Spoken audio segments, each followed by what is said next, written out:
Les podcasts de Nouvelle Acropole France. Notre-Dame, le haut cœur de Paris et du monde. Conférence de Fernand Schwartz, philosophe de l'anthropologie, à Paris, espace La Passerelle, le 18 juin 2019. Il est clair qu'on avait sous-estimé, jusqu'au 15 avril, la puissance symbolique de Notre-Dame comme maison commune de France. Et s'il y a un sens positif, si on peut dire, à cet incendie impromptu, c'est justement qu'elle récupère une place consciente dans les cœurs, dans la mémoire, dans les consciences, pas simplement des Parisiens, mais du pays, mais aussi dans le monde, comme on le verra. Ernst Cassirer, qui est un grand philosophe, avait expliqué que l'homme ne vit pas dans un univers purement matériel, mais des sens et des valeurs qui organisent sa représentation symbolique de lui-même et du monde. En fait, le symbolique est un des ressorts cachés de toute forme de pouvoir, qu'il soit intérieur, social, extérieur. Les symboles d'une nation sont une véritable clé de déchiffrement de son système politique, social et spirituel. J'ai insisté plusieurs fois, à travers mon livre sur le sacré camouflé, justement, le fait que malgré la sécularisation de nos sociétés contemporaines, le fond archaïque, symbolique de l'être humain, n'a pas disparu. Et c'est un peu cet fond archaïque qui jaillit spontanément à 18h50, à partir de 18h50 du 15 avril. Et en démontrant justement que malgré les vernis, les apparences, il y avait quelque chose qui pouvait toucher la population de Paris, de France, au-delà des discours et des formes empruntées. Et en tant qu'anthropologue et philosophe, c'est ça qui m'intéresse. Il y a quelque chose d'autre.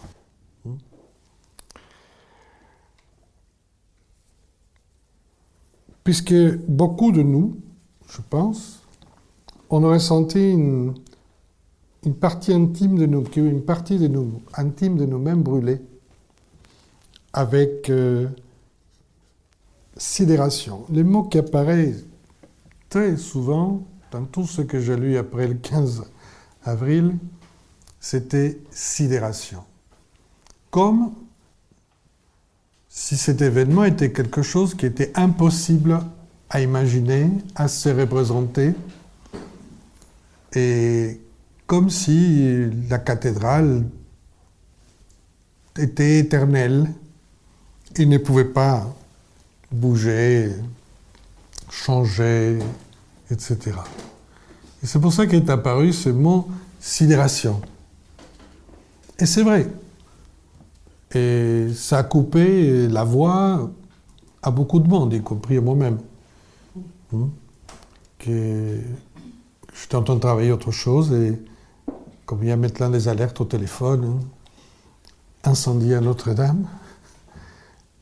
Donc immédiatement j'ai cherché et effectivement on ne pouvait pas croire ces flammes qui sortaient de la flèche.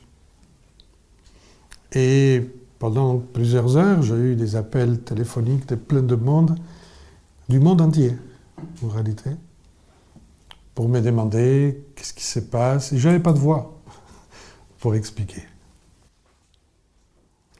Et je pense que c'est arrivé à d'autres. La sidération, comme dit mon ami Bertrand Vergely, a engendré aussi une angoisse sourde, des sentiments de fragilité d'un coup.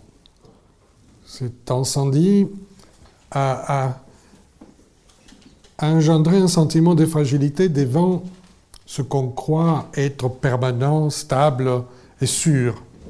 Et d'un coup, si Notre-Dame peut brûler, tout peut brûler.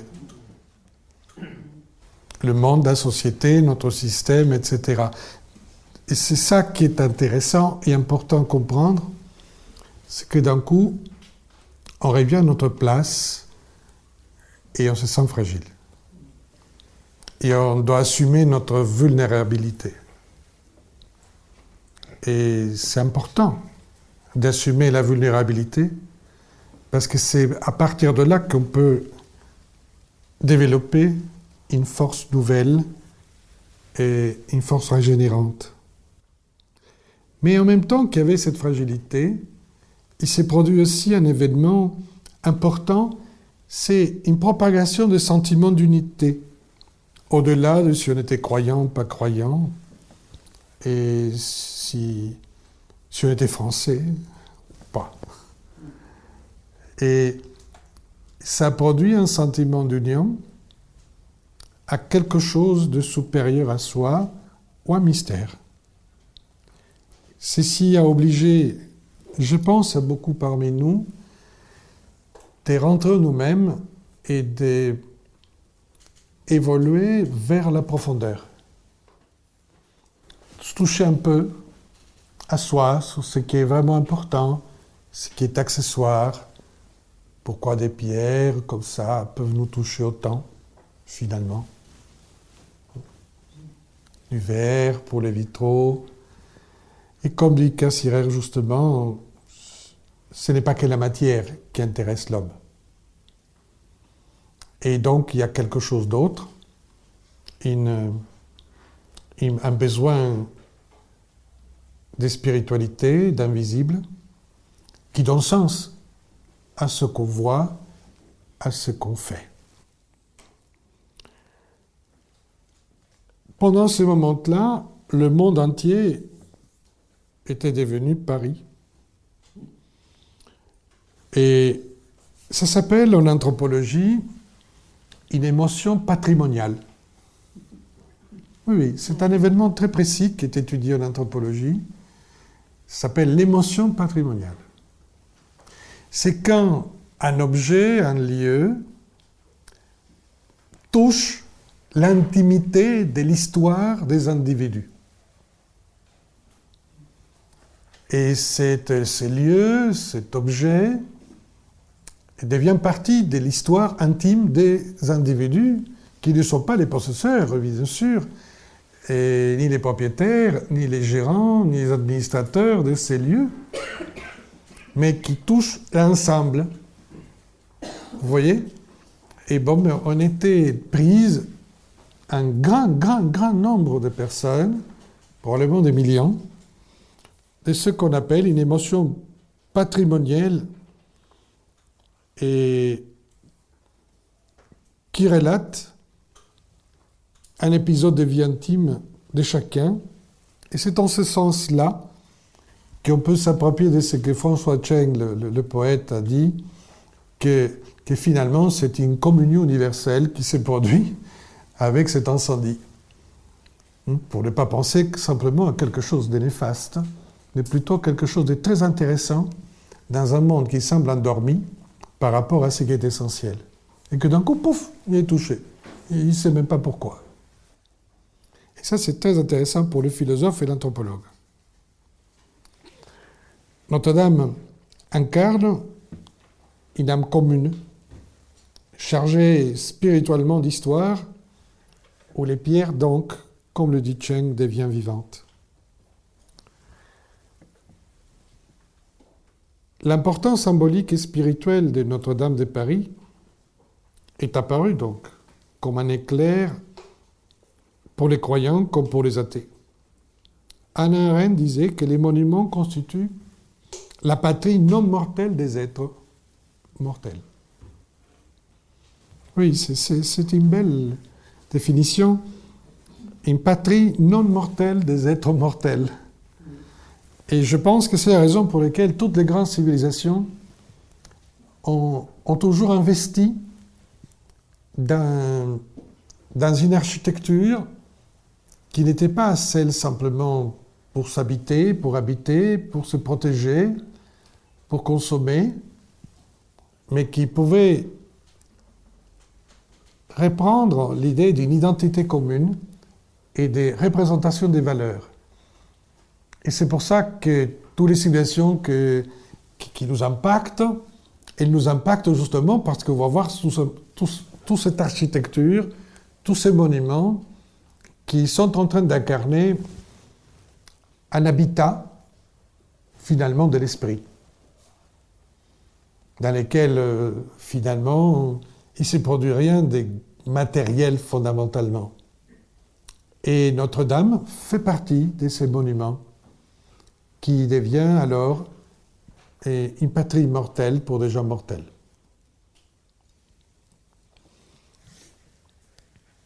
Ce monde commun des vivants et des morts constitue les racines de nos propres identités. Parce que quand un monument traverse des générations, il est chargé de la mémoire de tous ceux qui ont précédé et de tous les efforts de ceux qui ont précédé. Dans le cas de Notre-Dame, plus de 850 ans. Vous savez, c'est en 1163 qui se réunissent trois personnages très importants. Maurice Sully, qui était l'archevêque de Paris, le pape de l'époque, Dionysius III, et le roi de France, et Louis VII, qui fut un protégé de l'abbé Sougère, et qui est le créateur du style gothique. Et entre le 25 mars et le 24 avril de 1163, on va faire la première dédicace, on va placer la pierre de fondation de Notre-Dame. Donc, dans la période de l'incendie, en fait. C'est intéressant. Bon, pour la synchronicité, je veux dire. C'est en ce moment-là que ça se produit. Et ce monument va remplacer deux chapelles, de cloîtres, de deux églises d'époque romane, qui étaient construites sur un temple à Apollon du IVe siècle. Il y a une grande succession des sacralités dans le même endroit où est Notre-Dame. Depuis probablement l'époque celte, gaulois, la zone orientale de l'île de la Cité était vouée au culte du sacré. Comme la partie ouest de l'île de la Cité, donc ça prouve, au pouvoir politique et social. Si quelqu'un encore aujourd'hui, si j'ose dire, vous avez Notre-Dame d'un côté, le palais de justice de l'autre côté, qui était le palais des rois, et qui était au départ, en fait, le palais du gouverneur romain de l'époque et avant des autres gouverneurs de l'île, etc., etc.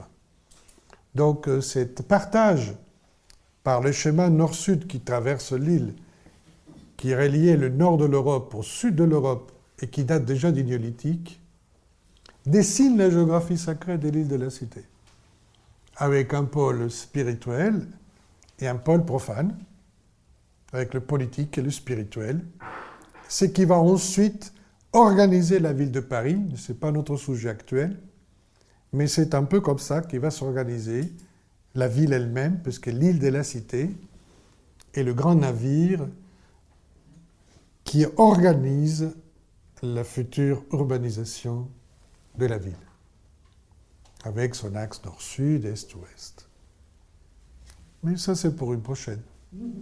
Mais c'est important parce que Notre-Dame, dans sa fondation, va reprendre les axes, en réalité, du fleuve,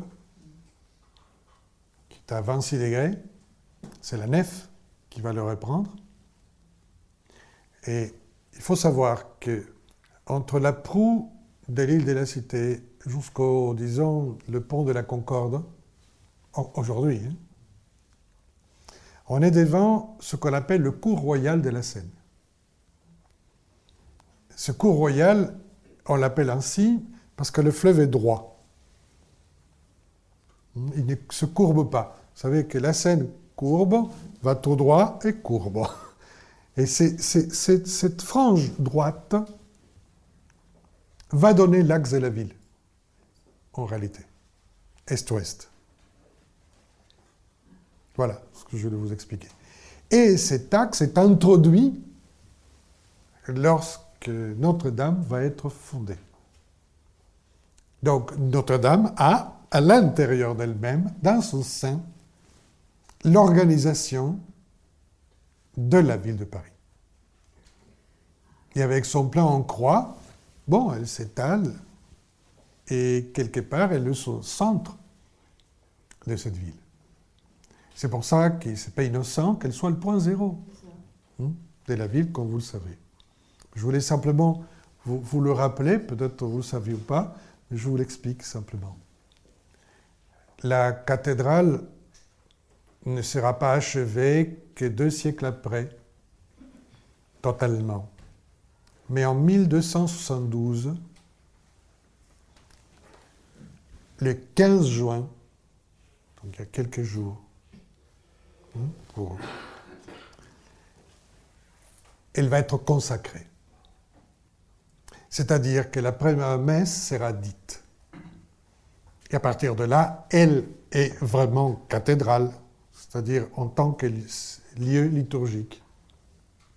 Et c'est pour ça d'ailleurs qu'il y a eu la messe de dimanche dernier, avec une trentaine de personnes, et l'évêque de Paris, etc. Parce que c'était justement la date qu'on ne peut pas éviter, puisque c'est la date de la consacration de Notre-Dame, 2 mois après l'incendie. Mais nous sommes toujours là. Nous sommes toujours là. Ne vous inquiétez pas, on va revenir. Notre-Dame, de ce point de vue, est une présence maternelle aussi. Et comme je viens de l'expliquer, c'est sa centralité qui est le point essentiel qui cristallise Notre-Dame. Centralité géographique, je viens de l'expliquer, parce que point zéro, il est la cité. Mais centralité historique aussi. Je m'explique. Dès que Clovis a eu son baptême à Reims, il ne s'installe pas à Reims. Il décide que la capitale sera Paris. Et en installant Paris comme capitale du royaume, et l'église centrale de Paris devient historiquement reliée à la royauté, à l'État, etc., etc. Donc, du départ, il y a une centralité historique avec cette cathédrale qui va s'affirmer avec le temps, bien entendu. Puisque, comme vous le savez, cet pacte symbolique entre la ville et la royauté va aller en crescendo. Parce qu'effectivement, Reims est resté les lieux de l'intronisation du roi, Saint-Denis, les lieux où on va enterrer les rois, mais au début, vous savez que c'est à la montagne Sainte-Geneviève que Clovis va être enterré. Mais petit à petit, et notamment à partir du Moyen-Âge, les rois de France vont davantage s'inscrire dans l'histoire de Notre-Dame. Ça va s'accélérer à partir d'Henri IV et Louis XIV. Sans parler du sacre Napoléon au XIXe à Notre-Dame. Et c'est culturel aussi, la centralité. Parce que Notre-Dame fut la chapelle majeure de la Sorbonne.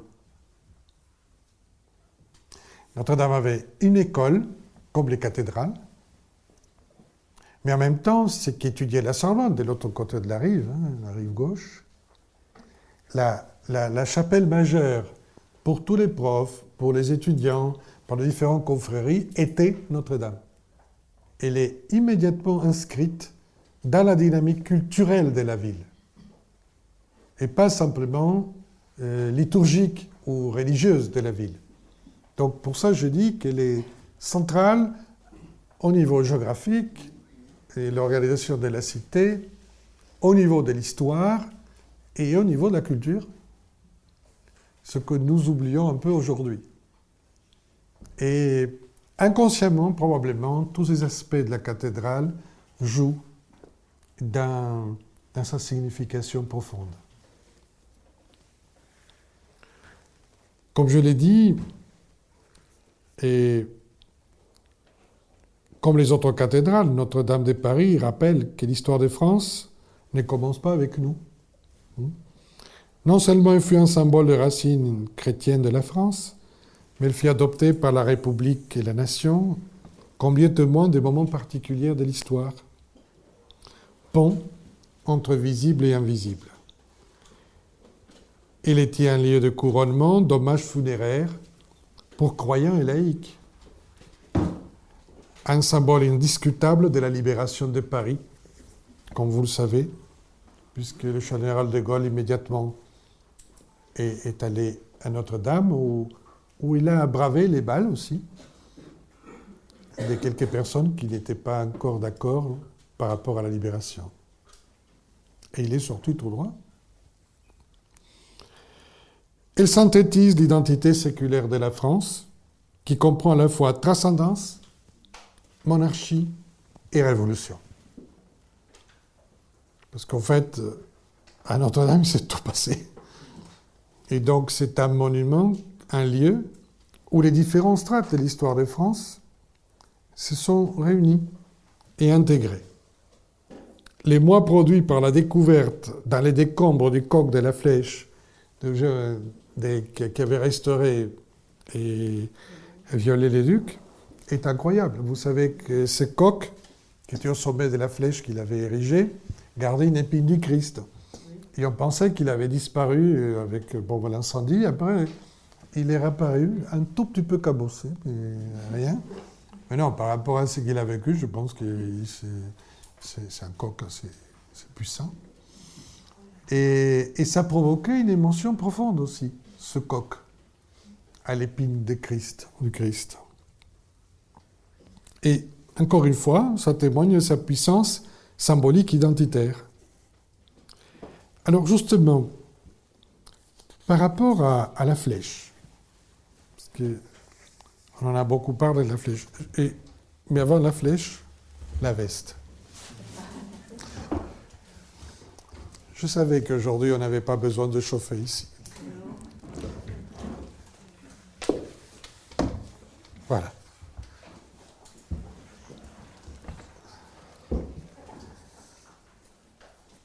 La première chose que je voulais clarifier par rapport à la flèche,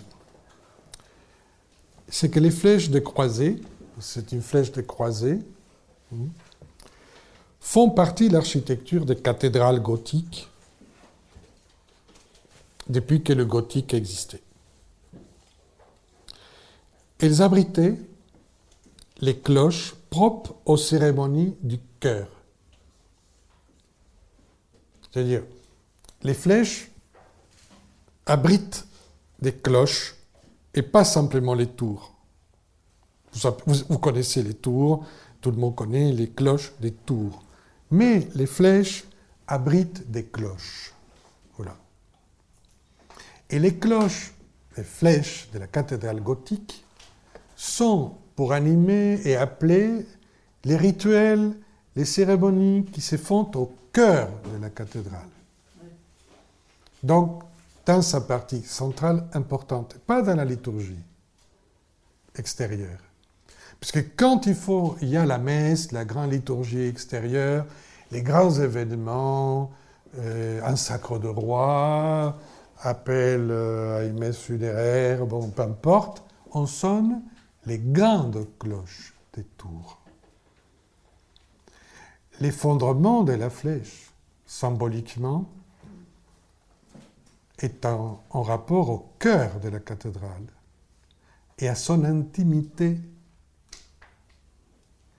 et à son mystère, et pas à l'action sociale extérieure représentative de la cathédrale.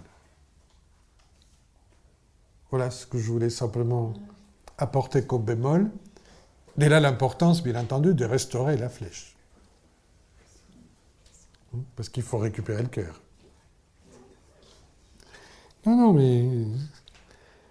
Sur Notre-Dame, une première flèche fut construite au milieu du XIIIe siècle.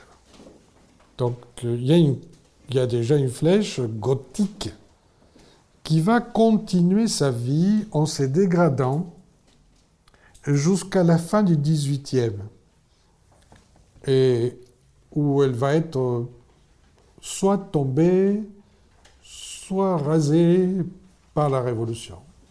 Il y a plusieurs versions, mais en tout cas, la flèche, à la fin du XVIIIe, n'est plus. Et il faut savoir qu'au XVIIIe siècle, on n'a pas bien entretenu l'église de Notre-Dame. Et bon, mais elle avait déjà ces siècles. Hein. D'accord ?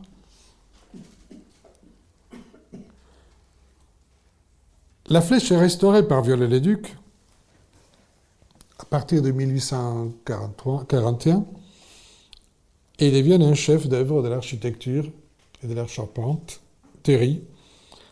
Et parce que Viollet-le-Duc aura une idée de génie, c'est de la rehausser par rapport au plan original. Elle ne le fait pas à l'identique. Elle la rehausse, s'équilibre ainsi les masses des deux tours qui sont assez bastoques, c'est très dense, et va donner une plus grande légèreté à l'allure de la cathédrale. Voilà ce qui fait Viollet-le-Duc. Mais il n'est pas en train de sortir de l'idée du gothique. À quoi sert la flèche ? En plus d'abriter les cloches. Elle est dans la croisée, elle est le lieu de captation, c'est l'antenne de la cathédrale. Pas l'antenne de radio, mais c'est une antenne de captation qui symbolise la connexion céleste et comment l'énergie céleste se déverse sur la croix, le plan en croix de la cathédrale. C'est-à-dire du centre vers les extrémités. Donc, on est toujours à la croisée, on est toujours au cœur. Et c'est pour ça que Viollet-le-Duc, dans les photos que je vous ai montrées, va mettre les apôtres descendants et lui-même représenté en se tournant pour regarder la flèche en disant, tu vois, on l'a fait. Bon, voilà, ça c'est l'innovation de Viollet-le-Duc. Mais de loin, ça ne se voit pas trop.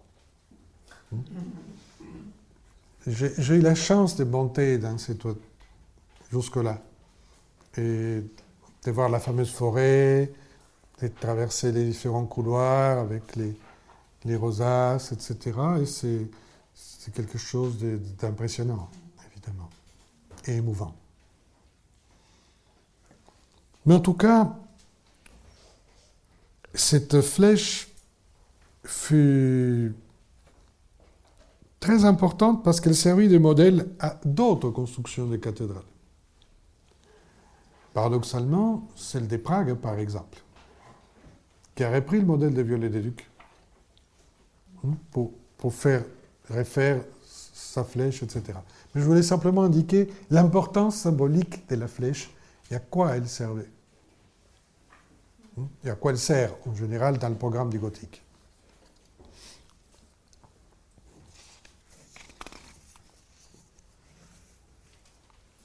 Il ne faut pas oublier non plus que Notre-Dame a été bâtie par toute la population, en réalité. Nous ne nous rendons pas compte aujourd'hui. C'est tous les corps de métier de l'époque, évidemment, mais l'intérêt du gothique, c'est qu'on peut prédécouper à l'avance les pierres qui vont servir à la construction. Alors, une main-d'œuvre non spécialisée peut aider. les artisans spécialisés vont faire la découpe, et ils vont la marquer, la pierre, etc. Mais une fois que le domino, enfin le Lego est préparé, avec un bon maître d'œuvre, on peut utiliser les citoyens qui se promènent et qui veulent donner un coup de main volontairement pour agir. Et ce qui est pour moi très important dans la construction de toutes les cathédrales, il y a eu 80 cathédrales construites en France en un siècle et demi. C'est énorme, je le signale. Dans Notre-Dame. Dans Notre-Dame. Mais ce qui est important, c'est que ce furent toutes les couches de la population, des grands évêques, le roi, chacun met un truc, qui ont participé de la construction des cathédrales. Donc c'est une construction volontaire de la population pour pouvoir consacrer ce qu'eux pensaient être les lieux qui représentaient l'image de leur monde. La cathédrale représente le monde idéal, l'archétype de toute cité, puisque c'est la cité de Dieu quelque part. Et donc, c'est la cité commune, l'idéal de chacun, etc. Et chacun met un peu la main à la pâte dans la construction. Et l'autre point qu'il faut se rappeler, que nous oublions, surtout parce que tout le monde est très pressé pour la restauration, etc., c'est que justement, les générations, c'est pas celles témoins.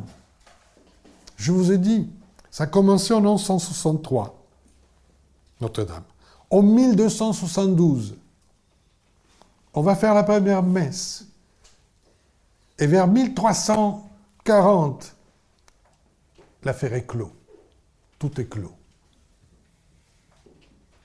Donc, les gens qui ont commencé la construction de la cathédrale savaient parfaitement qu'ils ne verraient pas la fin. Et ça, c'est un exemple de confiance dans l'avenir, dans les projets qui aujourd'hui est étonnante.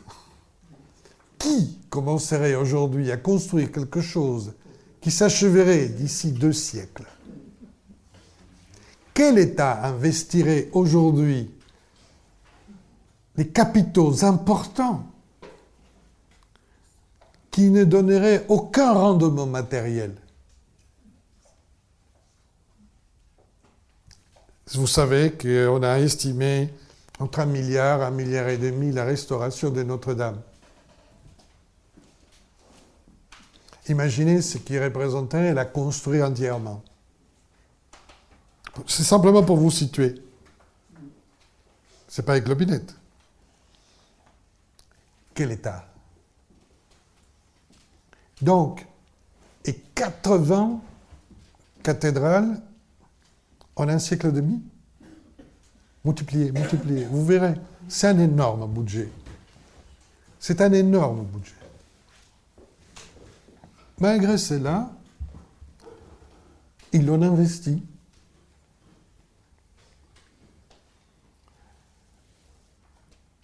Oui, parce que c'est un luxe construire une cathédrale.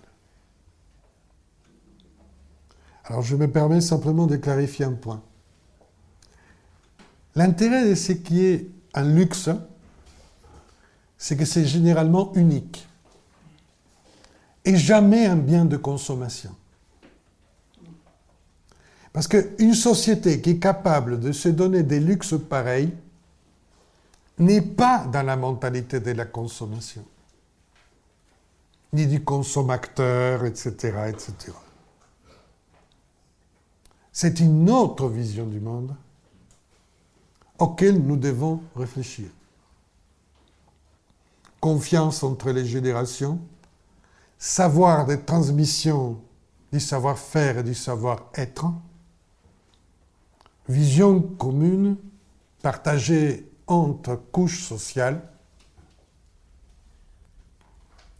Ça vous manque pas, ça, aujourd'hui?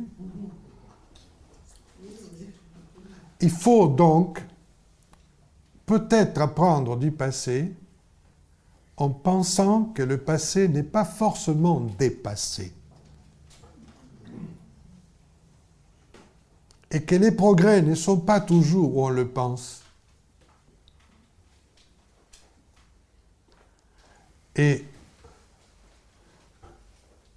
cet incendie peut-être est en train de nous dire repensez un tout petit peu ce que vous faites. Récupérons pas simplement le cœur matériel de la cathédrale, mais tout simplement nos cœurs.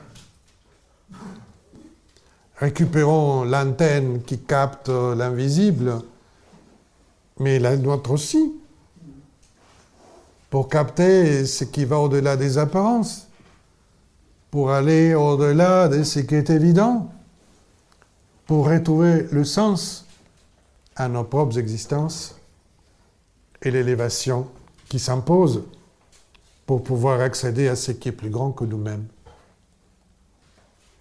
Bon, moi je donne toujours une signification positive aux pires événements, parce que je pense que le pire peut toujours amener le mieux, et qu'il faut apprendre de cela. De toute façon, c'est inutile de se lamenter. Maintenant, il faut aller de l'avant et voir l'avenir.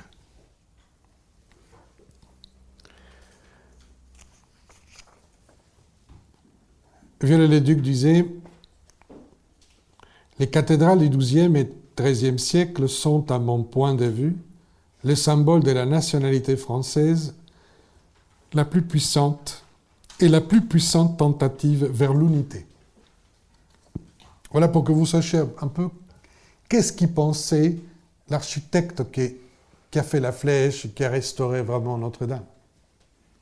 Et il faudrait au XXIe siècle des gens qui soient inspirés de cela pour pouvoir restaurer Notre-Dame. Parce que sinon, il n'y aura pas la continuité de Notre-Dame. C'est à ça qu'il faut réfléchir. Mais bon, comment s'appelait le gothique à l'époque du gothique? Parce que l'appellation gothique est venue après. Eh oui, il s'appelait l'art de France. Oui. Le gothique s'appelait l'art de France ou l'art nouveau.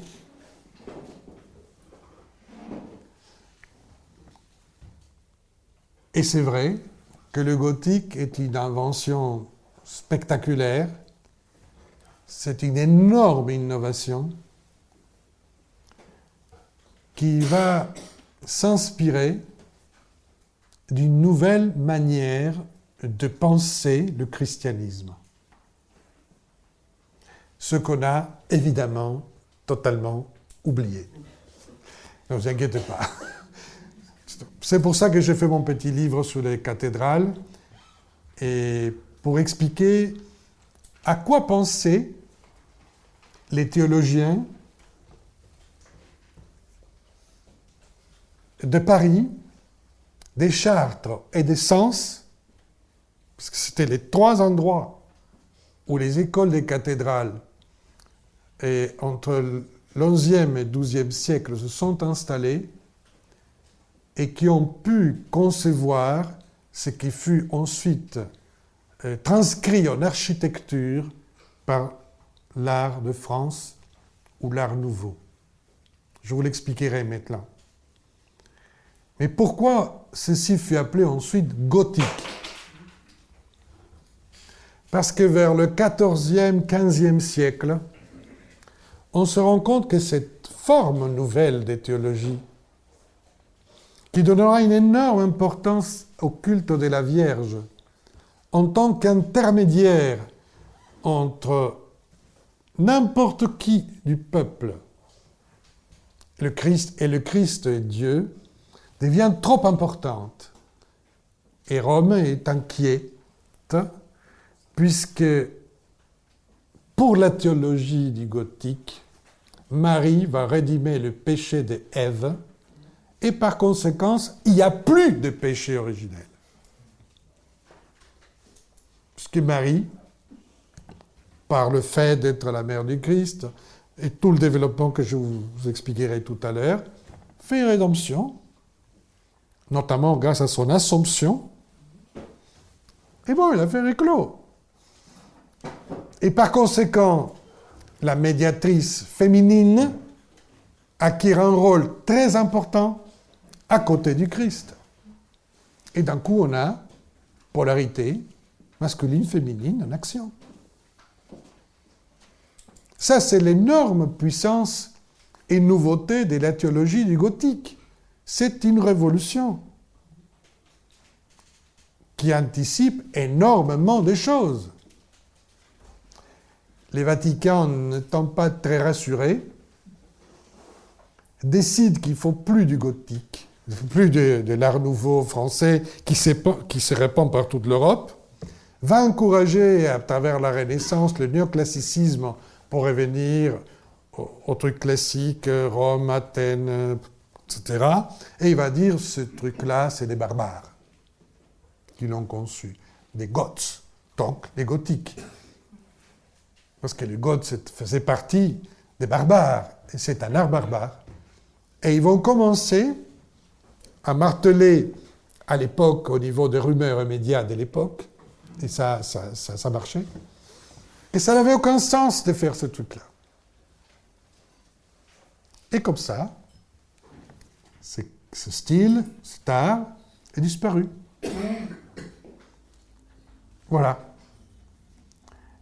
Au XIXe siècle, le monde romantique, qui s'oppose au classicisme, au néoclassicisme au XVIIIe, et qui commence à rêver d'autre chose, s'intéresse au Moyen-Âge, récupère les différentes chansons du Graal, etc. Et un fou rêveur poète, Victor Hugo, en 1831, transforme la cathédrale au roman. Oui, où elle est le personnage central. Et on récupère alors l'intérêt pour ces œuvres, pour cette architecture et les contenus.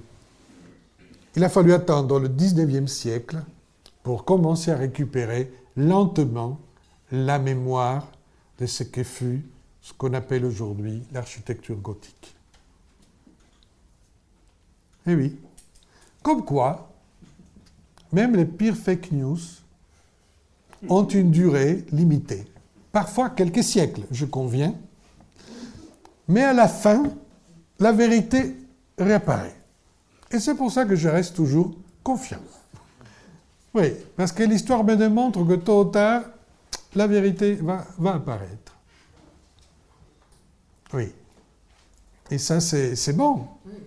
Simplement, il faut être patient. D'accord? Et obstiné en même temps. Très persévérant, très constant, comme ces gens qui ont construit les cathédrales. Quelle est l'idée centrale de toute cette nouvelle théologie? Je vais vous la résumer parce que ce n'est pas aujourd'hui l'idée. L'idée, c'est que c'est l'abbé Sougère, qui était abbé à Saint-Denis, vers 1100, et qui était tombé amoureux d'un texte qui venait du 7e siècle, écrit en grec, d'un moine syriaque appelé le Pseudo-Denis. Et il se trouve qu'à Saint-Denis, contrairement aux fake news, on connaissait le grec. Oui, parce qu'on vous expliquait que le grec n'est revenu qu'après les croisades, avec l'apport de l'islam, et surtout à la Renaissance. Non, en Europe, il y avait quelques poches d'intellectuels, donc à Saint-Denis, qui parlaient et écrivaient le grec. Et ce fut à Saint-Denis, à l'abbaye de Saint-Denis, au XIe siècle, qui fut traduit du grec au latin la fameuse œuvre du Pseudo-Denis. Et qu'est-ce qu'il dit les pseudo-dénies qui avait lui-même copié un des derniers responsables de l'Académie des Platons, Proclus? Il dit Dieu est lumière. Pour se résumer. Dieu est lumière, le verbe lumière, et au lieu de présenter Dieu comme un être anthropomorphe ou par la Trinité, etc., il commence à parler de la lumière et de ses différents aspects, en expliquant que la beauté physique nous amenait petit à petit vers le beau, spirituel, et par conséquence, à partir d'un itinéraire entre le matériel et l'invisible, on pouvait toucher par le jaillissement de sa propre lumière intérieure à la connexion avec Dieu. Pas mal. C'est ça ce qu'on appelle, très résumé, mais vraiment hyper résumé, la théologie de la lumière. Et Xouger est emballé là-dessus. Il dit, oui, il nous faut des églises qui transcrivent ça. Il fait un parcours vers la Normandie, il trouve justement le style anglo-normande qui, pour décorer ces églises, utilise dans des petites chapelles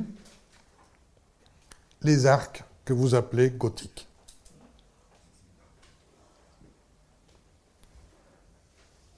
Quand il voit ça, il dit, bon, avec ça, je peux transformer l'église, le bâtiment, l'architecture de l'église, dans un lieu qui laisse rentrer la lumière, donc Dieu, de manière ostensible.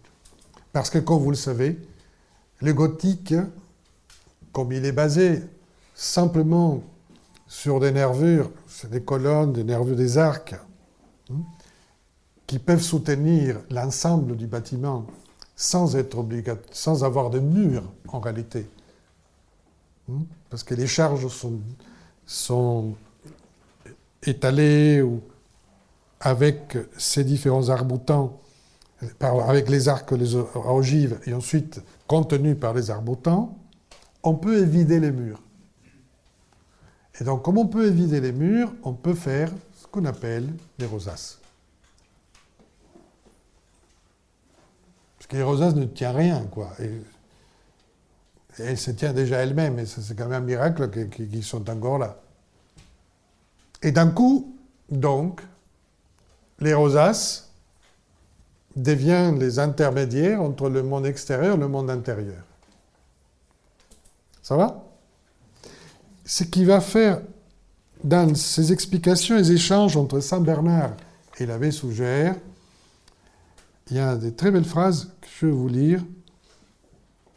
Comme la splendeur du soleil traverse le verre sans le briser et pénètre la solidité sans trouver quant à elle, sans la trouver, quant à elle, quand elle rentre, et sans la briser, quand elle sort, ainsi le Verbe de Dieu, lumière du Père, pénètre l'habitacle de la Vierge et sort de son sein intact.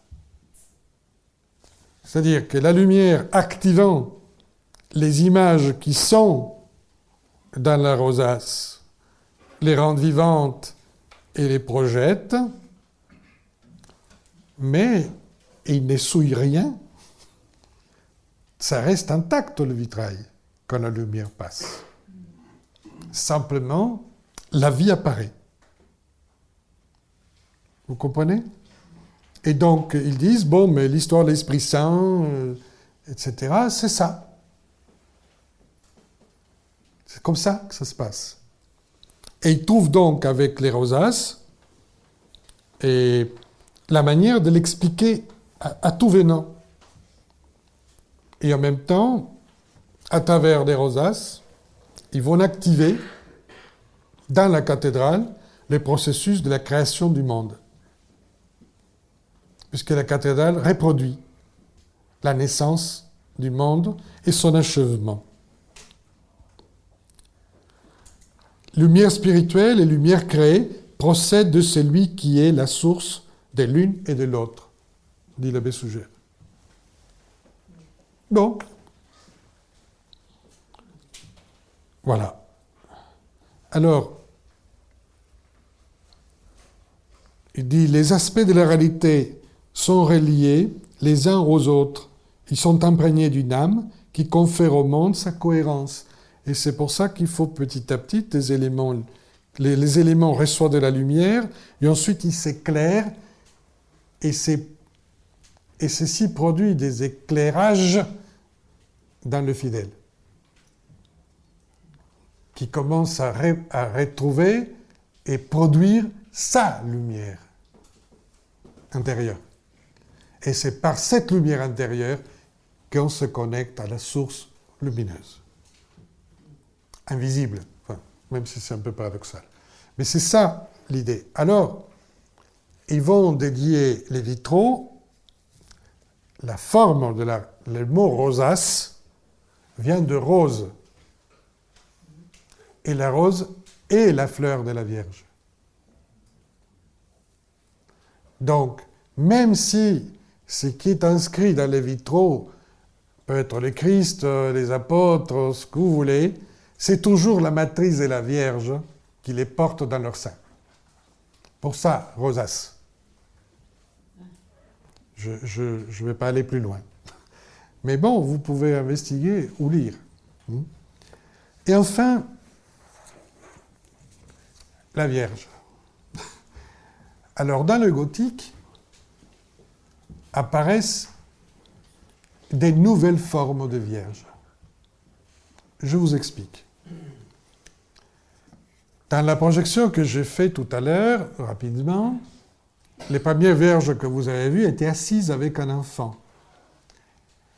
Et, sauf la dernière qui est dans la façade de Notre-Dame du côté sud, qui c'est Sainte-Anne, toutes les autres sont des Vierges romanes ou celle de Saint-Denis, qui fut la première Vierge gothique, romano-gothique, parce que Sougère a mis une couronne à la Vierge au lieu d'un voile. Mais elle est encore assise, cette première Vierge. Alors, ces Vierges sont ce qu'on appelle les Vierges de l'Enfant en Majesté, que vous connaissez, parce que dans toute l'Auvergne, vous avez les fameuses Vierges noires, toutes les Vierges à l'Enfant, etc. Ça, c'est les premières représentations de la Vierge, ce sont des Vierges assises sur leur cathèdre, leur siège qui va donner le mot cathédrale, puisque la cathédrale est le siège de l'Esprit. D'accord ? Cathèdre. Bon, le trône, si vous voulez. Cette Vierge porte un enfant qui est presque adulte, si vous les voyez bien. Ce n'est pas un bébé. Il porte la sphère du monde. C'est un adolescent déjà roi du monde. Pour ça, la Vierge aux Majestés, etc., qui porte l'enfant roi, l'enfant maître du monde. Cette Vierge représente souveraineté, puissance, sagesse. On l'appelle le siège de la connaissance, le trône du Christ. Elle protège et elle représente, c'est pour ça qu'on les appelait Vierges noires, la matière primordiale, la substance de base. Et c'est pour ça que dans la rosace nord de Notre-Dame, vous l'avez représentée. Je vous l'ai montré rapidement. Parce que le nord est l'hiver, où il y a moins de lumière, le froid, l'humidité, la naissance des choses se fait sous terre, dans l'invisible. Okay ? Donc on commence par le nord, on passe par l'est, on va vers le sud et on finit à l'ouest. Le circuit est comme ça. C'est l'année, mais en même temps, les cycles de l'existence. Alors, cette Vierge fêtée à la Nativité, c'est la Vierge du 25 décembre, c'est la Vierge de l'Annonciation, le 25 mars. C'est pour ça que, probablement, ils ont utilisé cette période pour mettre la première pierre dans la construction de Notre-Dame. Ça, c'est la Vierge romane. D'accord? Les gothiques, les architectes, les théologiens des gothiques vont créer une autre Vierge, une nouvelle représentation de la Vierge, sans évincer la Vierge romane, puisque la logique du gothique était une logique d'inclusion, noir et blanc et pas noir ou blanc. Ils vont créer la Vierge que vous connaissez, cette Vierge debout, la fameuse Vierge du pilier qui s'est sauvée dans l'incendie, qui porte un bébé et pas un ado. Et là, elle est maternelle. Elle représente la substance spiritualisée qui se relève. Elle se met debout. C'est une matière spiritualisée. Elle n'est plus que la substance de l'origine. Elle est une substance transformée, transmutée. Et elle a une vocation de protection, de nourrissons, de nourrir et d'enfantement. Et cette Vierge apparaît donc tellement naturelle au peuple que c'est elle que les gens vont prier. Elle est moins sérieuse, si j'ose dire, que la Vierge assise avec cet enfant roi. Donc cet enfant est comme tous les enfants du monde. Et donc d'un coup, en faisant ça, ils ont rapproché, vous comprenez, du peuple au peuple, les mystères de la Vierge, etc. Et cette Vierge va s'appeler la Vierge de tendresse. Vous voyez ça? C'est plus en majesté, c'est la tendresse. C'est ce qui est beau, ce qui est bon, c'est l'amour, la vie, la médiatrice. Elle rachète les péchés d'Ève en se relevant de la substance, simplement. Et c'est là où, bon, les choses s'écorcent. Parce qu'elle apparaît comme la nouvelle Ève, réparatrice de la faute originelle. Et elle est la Vierge de mai. Vous savez qu'il y a plein de processions, des fleurs, et c'est pour ça qu'elle porte ou le lys ou la rose. C'est elle qui porte la rose, c'est elle qui porte le lys, etc. Donc, elle est dans la façade nord de Notre-Dame. Elle fait le pendant. Les deux sont là. Au milieu, il y a le Christ en gloire, etc. Vous verrez la façade, vous allez vous rendre compte. Mais il y a une troisième Vierge dans cette théologie. Enfin, représentation, c'est toujours la même Vierge, on est d'accord, mais elle est en train de représenter des stades différents de la conscience, de la matière, etc.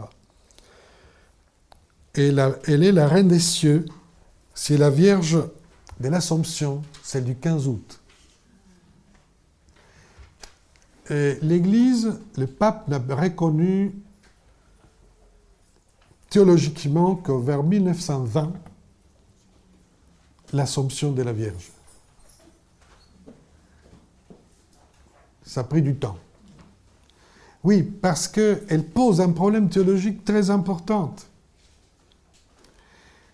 C'est le moment où la Vierge est en train de mourir, et avant de mourir, des anges descendent du ciel et la ramènent vivante au ciel. Elle ne meurt pas. Elle prend son âme vivante, elle est consciente et vivante, on la remonte aux cieux et on la met à côté du Christ qui va la couronner. Et il devient donc, et c'est ça qui est le roi et la reine, le père et la mère. Bon, symboliquement et théologiquement, ça peut fonctionner, mais je vous dis que c'est un peu choquant. Mais tout ça est représenté à Notre-Dame, en haut. Et cette Vierge, donc, Reine des cieux, qui est l'espoir du retour au ciel pour tous, devient la Reine du monde. Elle est la matière sublime, ou sublimée, et elle est le féminin supérieur, Elle est imprégnée du Verbe créateur. Elle est co-rédemptrice avec le Christ. Donc, vous voyez, la théologie du gothique donne une énorme importance à la fonction médiatrice de la Vierge par rapport à ce dont vous avez l'habitude. Vous l'avez oublié parce que cette théologie fut peu pratiquée ensuite. Mais elle reste totalement gravée dans les pierres de Notre-Dame et dans le programme des églises gothiques du XIIe, XIIIe siècle, qui vont respecter ce programme à la lettre, parce qu'ils sont en train de reproduire, bien entendu, la métaphysique du moment. Donc cette rédemption va être associée à la notion de récréation et de régénération. Donc d'un coup, nous avons 3 étapes de la vie, de la création, qui représentent la Vierge, et comme substance, elle représente les 4 éléments. Donc la symbolique de la Vierge pour le monde gothique est capitale. Et le rôle donc de la femme devient beaucoup plus normal. Bon, voilà. Je voulais quand même clarifier en hommage à Notre-Dame, puisque ça c'est aussi un rappel de ce que les créateurs de cette cathédrale et d'autres cathédrales ont voulu expliquer au monde. C'est lumineux.